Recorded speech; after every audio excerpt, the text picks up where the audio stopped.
Reciban un cordial saludo. En esta ocasión vamos a estar hablando sobre lo que son los bacilos gram negativos. Bien, los ponentes vamos a ser mi compañera Ami Alessandra Molino Granados y su servidor Mario Tilio Merino López. Como primer punto tenemos lo que es la descripción del agente.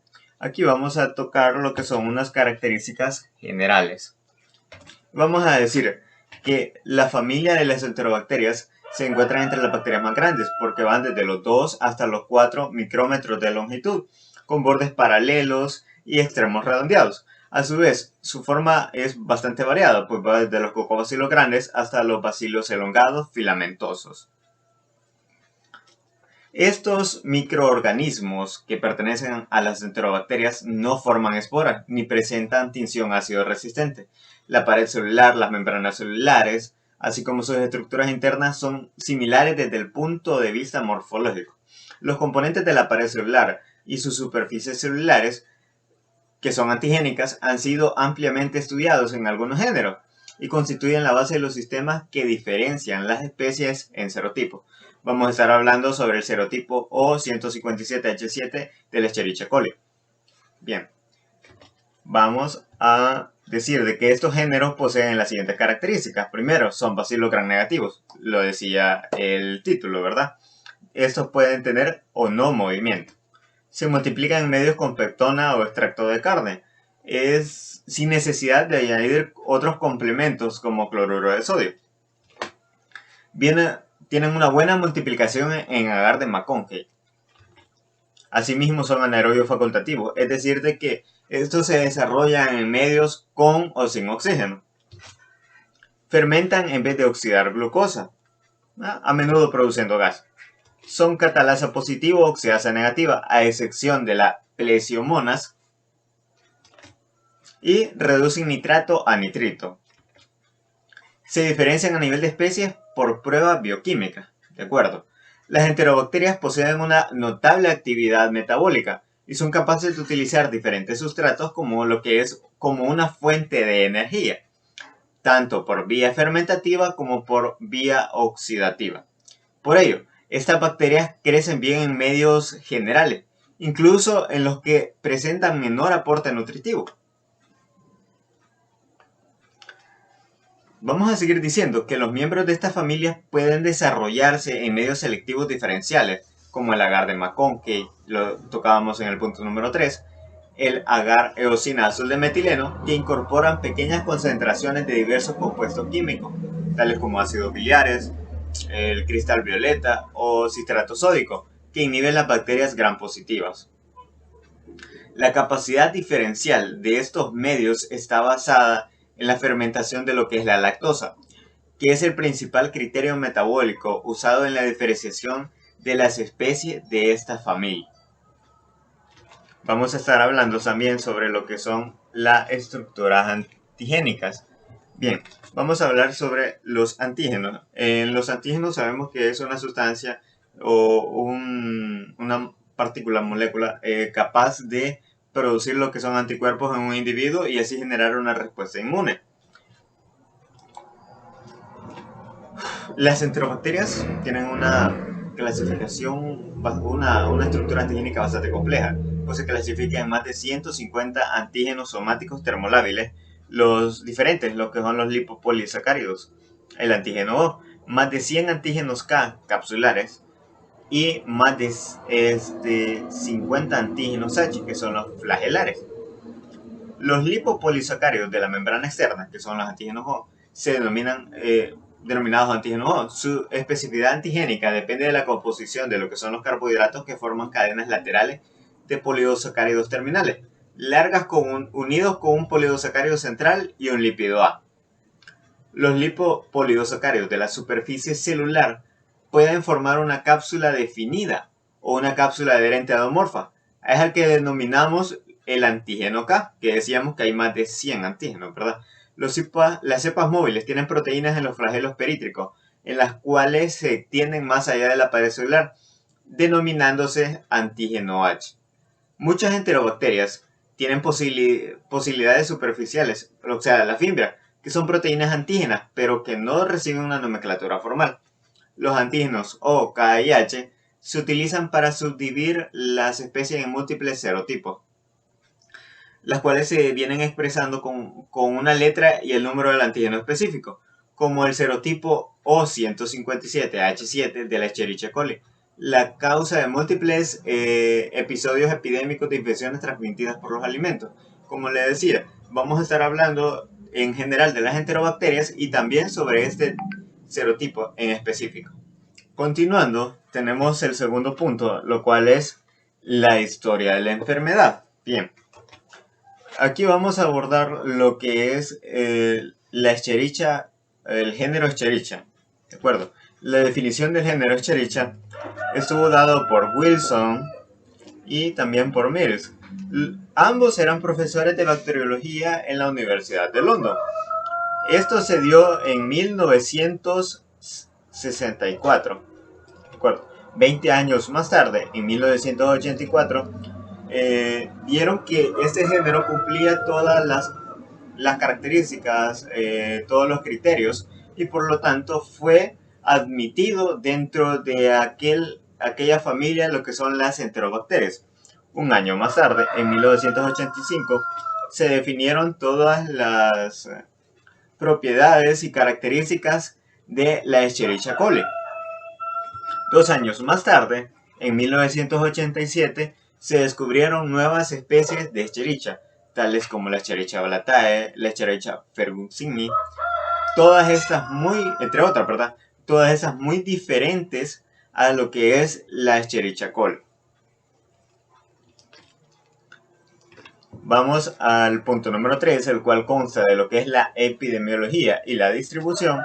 Y vamos a decir, primero, ¿qué es el hábitat? Bien, la mayoría de las enterobacterias se encuentran colonizando lo que es el intestino, pero también pueden llegar a colonizar otras áreas, tales como lo que es la bucofaringe, a su vez las vías urinarias, los genitales, también lo que es la piel y el aparato reproductor femenino. En aquellas personas inmunodeficientes que han estado hospitalizadas, que tienen un tratamiento antimicrobiano, también aquellas con factores tales como lo que es el alcoholismo, la diabetes, a su vez enfermedades prostáticas, entre otras, tienden a desarrollar o son más propensos a desarrollar lo que son cepas resistentes y múltiples, incluso aquellas que producen la beta-lactamasa de espectro amplio. Y con respecto a estas hay algo bastante interesante, dado que no se sabe a ciencia cierta cómo es que han sobrevivido esta beta-lactamasa de espectro amplio en nuestro medio ambiente y en el ámbito hospitalario. Sin embargo, es mucho más grave de lo que se considera. Es un problema que se ha venido dándole mayor importancia a partir de 1983 y cada año ha venido en aumento. Algunos casos pueden llegar a lo que son bacteriemias tan serias como lo que es la sepsis, con una alta mortalidad, porque esta conlleva lo que es una insuficiencia renal y hepática, a su vez un desequilibrio de lo que es el ácido básico del cuerpo, un trastornos hidroelectrolíticos, también lo que son choques, una coagulación vascular diseminada y finalmente lo que es la muerte. Bien, tenemos el reservorio. Como ya lo hablábamos, en el ser humano pueden colonizar lo que son las vías aéreas superiores, la piel, también que se encuentra principalmente en el intestino. Lo que son estas enterobacterias están encontradas principalmente en el intestino, y lo que es el aparato genitourinario. Aquí tenemos, por ejemplo, la uretra. Tenemos el reservorio en especial de la Escherichia coli con el serotipo O157H7. Vamos a decir que el principal reservorio de esta serotipo O157H7 es el ganado bovino. Sin embargo, también pueden haber otros rumiantes, como lo que son las cabras, las ovejas y algunos otros ciervos. A su vez, hay casos que se dan donde encontramos este serotipo en los animales de corral, como los pavos y los pollos o gallinas. También se dan casos en los cuales encontramos en los animales de casa, los perros y los gatos. Tenemos el periodo de incubación. ¿De acuerdo? El periodo de incubación de lo que es el Escherichia coli serotipo O157H7 va desde 3 a 8 días, con una mediana de unos 4 días, más o menos. La mayoría de pacientes se recuperan al cabo del 10º día. Sin embargo, hay un pequeño porcentaje de pacientes que pueden llegar a sufrir lo que es una enfermedad muy grave, lo que es el síndrome hemolítico urémico, el cual tiene una alta mortalidad. Esto se da más que todo en niños y ancianos. El periodo de transmisibilidad, ¿de acuerdo? Este periodo de transmisibilidad siempre sobre la Escherichia coli serotipo O157H7, vamos a decir de que la transmisibilidad entre hombre a hombre se da más que todo por lo que es la contaminación de los alimentos, tales como algunas hortalizas que han estado en contacto con aguas contaminadas, con heces. A su vez podemos decir una mala preparación en cuanto a lo que son las carnes, porque las pican crudas o también están poco cocinadas, y lo que es la leche cruda. Un factor común, por así decirlo, en la mayoría de estos casos es, por ejemplo, las intoxicaciones con comidas rápidas, tales como las hamburguesas, por una mala preparación, como ya lo decía, de la carne, y en algunos casos se puede dar con las intoxicaciones con yogures, porque están hechas con leche cruda. Como lo podemos leer ahí, las intoxicaciones duran menos de una semana o una semana, tanto para niños como para adultos. Sin embargo, en los niños se puede aumentar unos días o más. Tenemos lo que es la susceptibilidad. Estas enterobacterias patógenas pueden llegar a ocasionar infecciones de tipo nosocomial, también infecciones comunitarias y aquellas que una atención bastante baja. Bien, entre los factores de riesgo para poder tener, digamos, por así decirlo, una mayor probabilidad en cuanto a algo de mortalidad, a una infección por las enterobacterias, tenemos el uso previo de antibióticos, la hemodiálisis, también lo que es la edad, como ya lo mencionaba, en sus extremos, tanto en niños por lo que es una inmadurez y en ancianos por lo que es una disfunción, y también lo que es una cirugía reciente.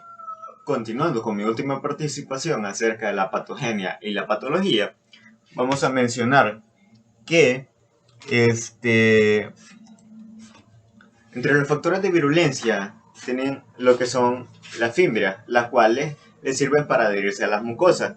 A su vez también lo que es la variación antigénica. ¿Qué es esto? La variación antigénica, por así decirlo, es la capacidad que tienen, en este caso las bacterias, de evitar una respuesta inmune. Pero ¿cómo logran eso? Lo logran cambiando o haciendo cambios en su superficie, tanto como de algunas proteínas o de algunos carbohidratos. Bien, tenemos lo que son las endotoxinas. Las endotoxinas de la membrana externa, que son comunes en todas las bacterias gram negativas.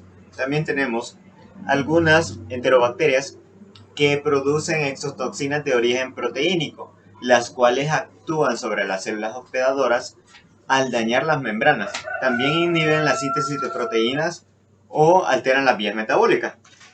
Para finalizar, tenemos que el resultado de todas estas acciones puede ser lo que es la muerte celular, o las citotoxinas, o una alteración fisiológica cuyo efecto neto depende de la función de la célula afectada. Por ejemplo, las enterotoxinas actúan sobre los enterocitos intestinales, produciendo lo que es secreción neta de agua y electrolitos hacia la luz intestinal, ocasionando lo que es la diarrea. Estas toxinas se asocian más con lo que es más comúnmente con la E. coli, la Shigella y la Yersinia. Sin embargo, se han descubierto otras con igual acción o muy similar en otras especies. Las enterobacterias desde una perspectiva clínica pueden comportarse como patógenas primarias o como patógenas oportunistas. Las patógenas primarias incluyen distintas especies de Salmonella, de Shigella y de Yersinia.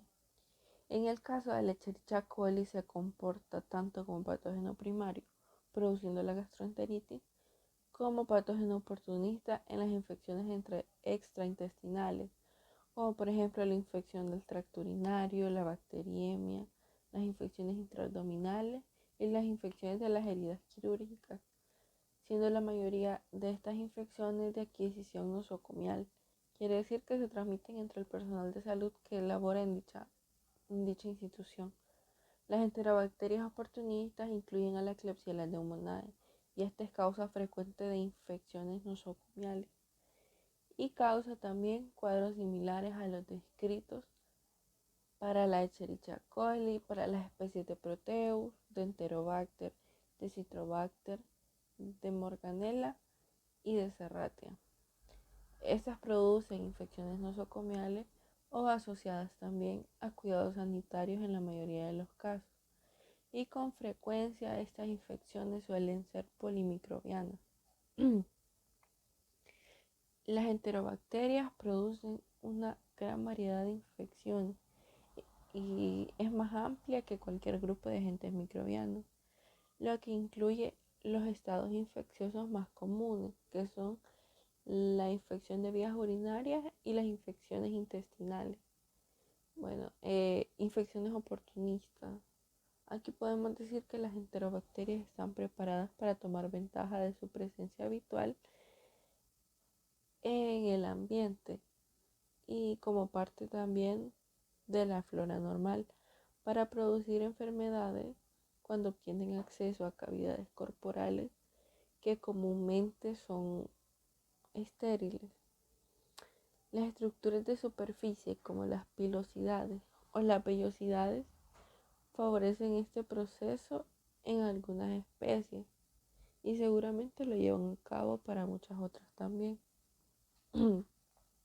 Una vez que se han ubicado en tejidos profundos, se comprende poco o casi nada su capacidad para persistir en dichos tejidos y su capacidad también para causar lesión, salvo la acción de las endotoxinas de los lipopolisacáridos y algunas especies que se sabe que producen exotoxinas o cuentan con cápsula.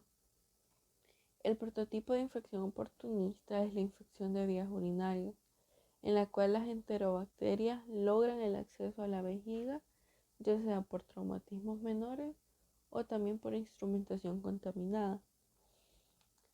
Las cepas con capacidad para adherirse a las células del epitelio urinario pueden tener la capacidad de persistir y multiplicarse en la orina, ya que la orina es rica en nutrientes y en ocasiones se diseminan a través de los uréteres hasta la pelvis renal y el riñón, causando la pielonefritis. La E. coli es la causa más frecuente de infección urinaria y puede originar desde cistitis o uretritis hasta infecciones invasivas como la pielonefritis, prostatitis y puede llegar a causar incluso sepsis urinaria.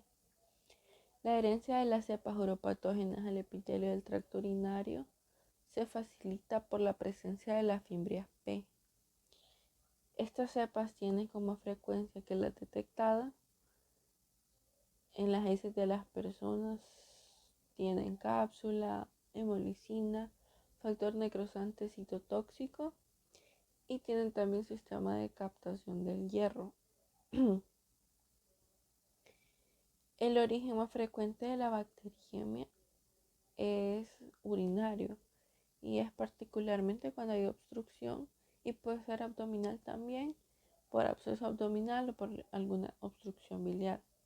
Así los traumatismos cutáneos o de mucosa pueden permitir el acceso a tejidos blandos y la aspiración hacia los pulmones con colonización relevante del aparato respiratorio con las enterobacterias. El siguiente punto son las infecciones intestinales Y aquí podemos mencionar que la salmonela, la shigella, la Yersinia enterocolítica y ciertas cepas de Escherichia coli son capaces de producir enfermedades en el tubo digestivo. Estos patógenos intestinales tienen propiedades invasoras o factores de virulencia como citotoxinas y enterotoxinas. Estos se correlacionan con el tipo de diarrea que pueden producir. En términos generales, las cepas invasoras o citotóxicas producen una diarrea inflamatoria que es conocida como disentería y esta cuenta con presencia de sangre en las heces. Las cepas que producen enterotoxinas causan diarrea acuosa, en la que la característica fisiopatológica principal es la pérdida de líquidos. Para unas cuantas especies, el tubo digestivo es el sitio de entrada, pero ocurre enfermedad sistémica como consecuencia de la diseminación de las bacterias a múltiples cavidades o a múltiples órganos. Un ejemplo puede ser que la fiebre tifoidea es causada por la salmonella serotipo typhi y este es el prototipo de esta forma de infección. El siguiente punto son las pruebas de laboratorio y el diagnóstico microbiológico de las enterobacterias se inicia con el aislamiento a partir de secreciones como sangre, esputo, orina, heces, etc. Para la identificación de género se utilizan pruebas bioquímicas e identificación de los antígenos de superficie con pruebas serológicas. Para el aislamiento se emplean medios de cultivo simples y medios especiales diferenciadores, selectivos y enriquecidos. Entre los diferenciadores más utilizados están el agar de eosina, el agar de McConkey, el agar de desoxicolato. Estos medios de cultivo hacen posible el crecimiento de los enteropatógenos y los saprobios que se logran diferenciar unos de otros por la coloración de las colonias bacterianas. Estos se preparan con lactosa, sales biliares y un indicador para identificación por color de la hidrólisis de la lactosa. Estos colores pueden ser eosina, azul de metileno, rojo neutro, verde brillante, rojo fenol, cristal violeta o púrpura de bromocresol. Es conocido que las enterobacterias patógenas no fermentan la lactosa y las que no son patógenas o saprobias sí lo hacen y producen ácido. Sin embargo, hay excepciones de patógenos que sí fermentan la lactosa y de no patógenos que no lo hacen. Un ejemplo de esto sería los patógenos comunes de la E. coli y la Klebsiella, por lo común fermentan la lactosa con rapidez y producen colonias ácidas, que estas se tincionan de color rosado en el agar de McConkey. Y los patógenos intestinales Salmonella y Shigella no lo hacen. Aquí podemos desarrollar 3 puntos. Los medios selectivos más utilizados son el agar de Salmonella Shigella, el agar de desoxicolato citrato y el agar de xylosalicina desoxicolato. Son medios de cultivo que inhiben el crecimiento entre bacterias no patógenas y estimulan el crecimiento de bacterias patógenas. Se caracterizan por tener una gran cantidad de sales biliares. El siguiente son los medios enriquecidos y los más utilizados son el agar tetrationato de Müller, el agar verde brillante, el agar rojo fenol y el agar selenita. Estos son medios de cultivo con grandes concentraciones de nutrientes para un mejor crecimiento de bacterias, en especial aquellas que viven adaptadas como parásitos y por lo tanto no resulta fácil su crecimiento in vitro.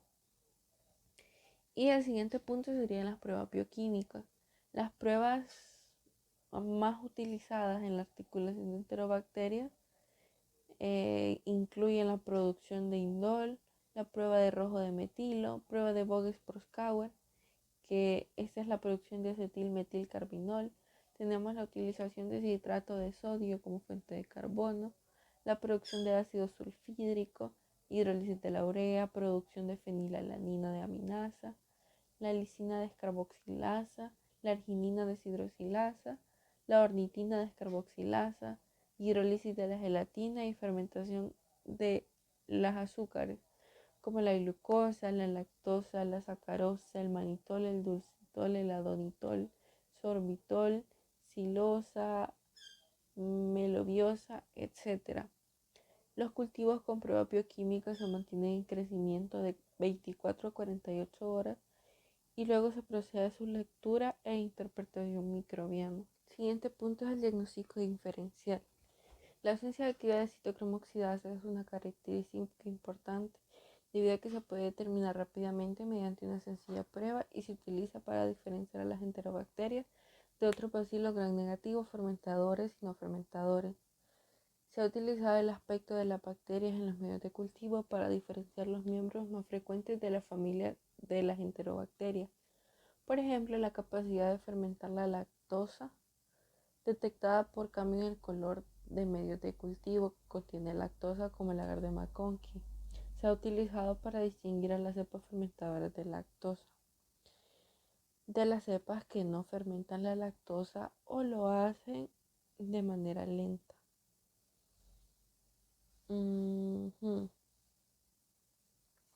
La resistencia a las sales biliares en algunos medios selectivos también se ha utilizado para separar a los patógenos entéricos, por ejemplo la Shigella y la Salmonella, de los microorganismos comensales que son inhibidos por las sales biliares.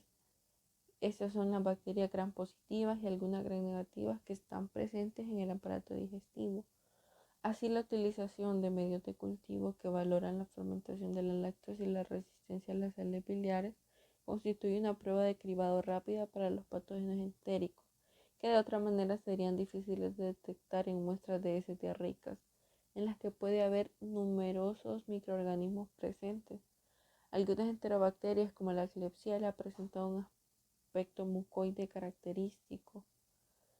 Tienen cápsulas notorias, mientras que otras están rodeadas de biopelícula viscosa, difusible y suelta. El hipopolisacárido termostable es el principal antígeno de la pared celular y está formado por tres componentes: el polisacárido somático más externo, un polisacárido central compartido por todas las enterobacterias y por el lípido A. El núcleo polisacárido resulta importante para clasificar un microorganismo como miembro de las enterobacterias.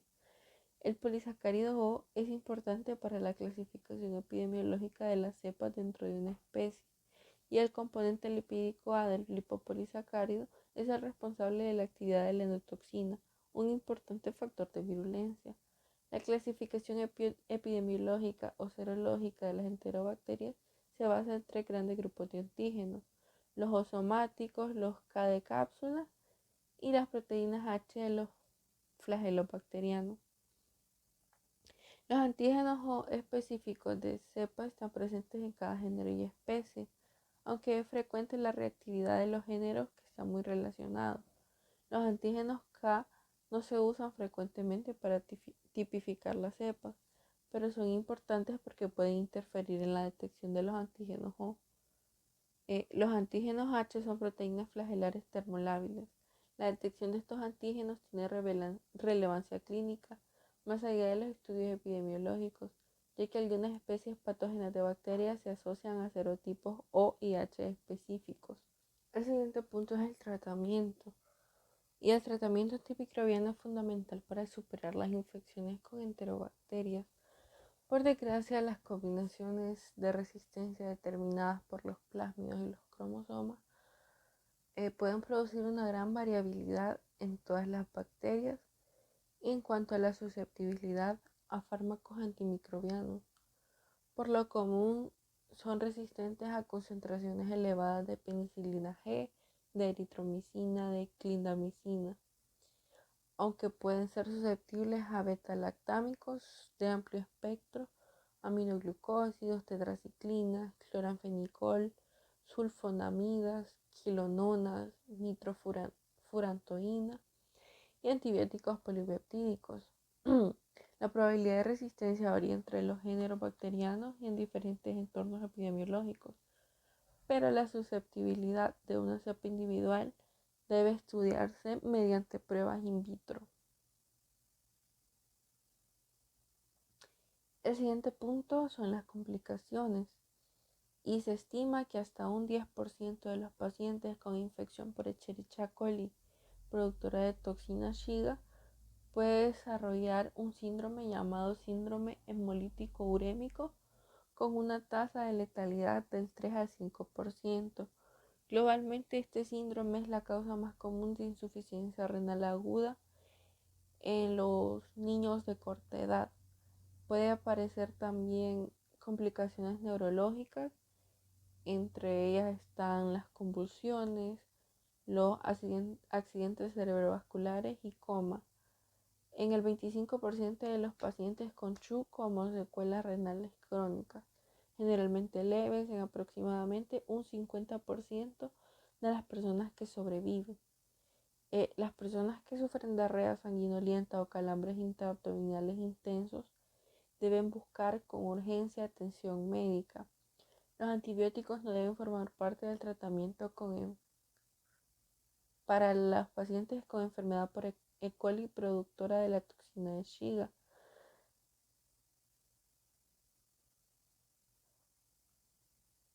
Y el siguiente punto es la prevención y control.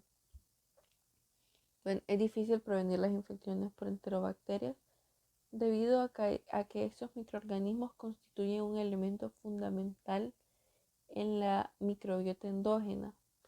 Sin embargo, deben evitarse algunos factores de riesgo por las infecciones, como el uso indiscriminado de antibióticos que pueden seleccionarse para bacterias resistentes. También la realización de procedimientos que puedan traumatizar las barreras mucosas sin una cobertura antibiótica profiláctica y el uso también de sondas urinarias. Desafortunadamente, muchos de estos factores están presentes en pacientes que tienen el mayor riesgo de infección, por ejemplo, los pacientes inmunodeprimidos confinados en hospitales durante periodos prolongados de tiempo. La infección exógena con enterobacterias teóricamente es más sencilla de controlar.